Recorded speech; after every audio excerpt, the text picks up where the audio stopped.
শুরু করব। তারপরে বিচার বিভাগের বিস্তারিত রিপোর্টটা একই সাথে আমরা আলোচনা করব। তারপরে আশা করছি নির্বাচন ব্যবস্থা সংস্কার রিপোর্টে এবং প্রশাসন, জনপ্রশাসন এবং দুর্নীতি দমন কমিশনের রিপোর্টটা দিয়ে আমরা আমাদের আলোচনা শেষ করতে পারবো। আমরা খুব দ্রুততার সাথে যাচ্ছি না, এই জন্য যে এটা রাষ্ট্রের বিষয়, এটা রিপাবলিকের বিষয়, এটা সংবিধানের বিষয়, তাড়াহুড়োর কোনো বিষয় নয়। এটা যে সমস্ত সিদ্ধান্ত জাতীয় ঐক্যমতের ভিত্তিতে গৃহীত হবে, একটা বৃহত্তর একটা কনসেনসাস আমরা সৃষ্টি করতে পারব, সেটা জাতীয় জীবনে একটি মহান ভূমিকা রাখবে, অনেক গুরুত্বপূর্ণ ভূমিকা রাখবে। সুতরাং একটু সময় বেশি নিলেও আমরা বিস্তারিত রিপোর্টের উপরে বিস্তারিত আলাপ করছি।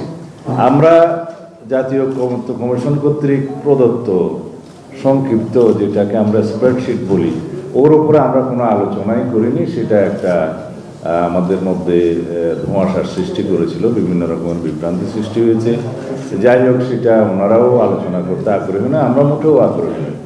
আমরা বিস্তারিত রিপোর্টের উপরে দফাওয়ারি আলোচনার মধ্য দিয়ে আমাদের আলোচনাটা শেষ করতে চাই। আজকে বিচার বিভাগ দিয়ে আমরা সংবিধানের অংশটি যেটা বিচার বিভাগে আছে, এটা আর্টিকেল 94 থেকে 117 পর্যন্ত মোট 20টা আর্টিকেল আছে বিচার বিভাগ সংক্রান্ত, সেটা আমরা খুব সংক্ষিপ্ত সময়ে সমাপ্ত করতে পারবো। তার পরবর্তীতে বিচার বিভাগের বিস্তারিত রিপোর্ট, যা বিচার বিভাগ সংক্রান্ত সংস্কার কমিশন প্রদান করেছে, তার উপর আমরা মতামত দিচ্ছি, সেটা আলোচনা করব। তা আমরা আশা করি ইতিমধ্যে সুপ্রিম কোর্ট কর্তৃক